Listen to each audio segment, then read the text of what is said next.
BRS రజతోత్సవ సభ grand success అయిందన్నారు ఎమ్మెల్యే మాధవరం కృష్ణారావు. కేసీఆర్ ప్రసంగం వినేందుకు ప్రతి గ్రామం నుంచి ప్రజలు, కార్యకర్తలు తండోపతండాలుగా తరలివచ్చారన్నారు.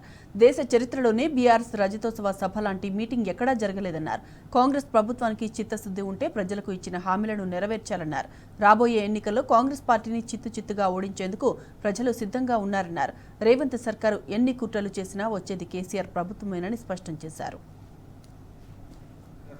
సభను బ్రహ్మాండంగా సక్సెస్ఫుల్ అయింది కాకుండా తెలంగాణ రాష్ట్రంలో ఉన్నటువంటి గ్రామాల నుంచి మోటార్ సైకిళ్ల మీద, కార్ల మీద అన్ని గ్రామాల నుంచి స్వచ్ఛంగా రైతులు, యూత్ జీవిత చరిత్రలో 20 సంవత్సరాలలో అంత పెద్ద మీటింగ్ నాకు తెలిసినట్టు ఎప్పుడు జరగలేదు. అంటే ప్రజలకు ఎంత కోపం ఉంది కాంగ్రెస్ పార్టీ ప్రభుత్వం మీద అన్నటువంటిది కూడా స్వచ్ఛంగా అర్థమైంది. అది కూడా ఉస్కేస్తే రాలన్నటువంటి జనం, అందులో పోలీస్ అధికారులు ఎక్కడెక్కడ బండ్లను ఆపడం, అడ్డము లారీలు పెట్టడం, ఎన్నో ఇబ్బందులకు గురి చేసినప్పటికి కూడా ప్రజలు స్వచ్ఛంగా సభాస్థలాన్ని చేరుకున్నారు. మీ కాంగ్రెస్ కార్యకర్తలు అక్కడ ఉన్నటువంటి వరంగల్ కాంగ్రెస్ కార్యకర్తలను అడగండి ఏ రకంగా జనం వచ్చిందో.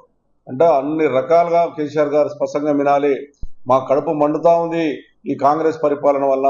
కేసీఆర్ ఉన్నప్పుడు బాగుండే, కింద నుంచి సీఎం కావాలి ఇప్పుడే కావాలంటే కూడా ప్రజలు ఎంత ఉత్సాహంగా మాట్లాడినటువంటి సందర్భాలను చూశాం.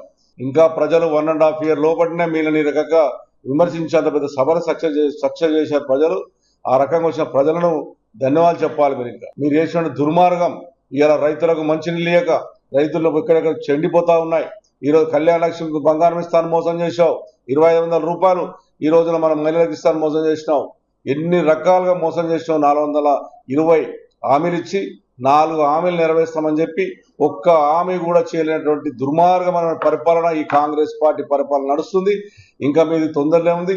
ఇంకా 2.5 ఏళ్ళు అయితే మీ జీవితంలో ఈ కాంగ్రెస్ పార్టీ 25 కాదు 30 ఏళ్ల దాకా కూడా ఇక్కడ గెలిచే పరిస్థితి ఉండదు. ఖచ్చితంగా మళ్ళా మా ముఖ్యమంత్రి కేసీఆర్ రాబోతుండు. ప్రజలకు ఉన్నటువంటి కష్టాలను తీరబోతుండు. ఖచ్చితంగా ప్రజల పక్షాన టీఆర్ఎస్ పార్టీ ఉంటుంది, టీఆర్ఎస్ పార్టీ కార్యకర్తలు ఉంటారు. ప్రజలకు ఉన్నటువంటి హామీలను నెరవేర్చిందాక వీళ్ళని నిద్రపోనేమని చెప్పి సందర్భంగా తెలియజేస్తాం.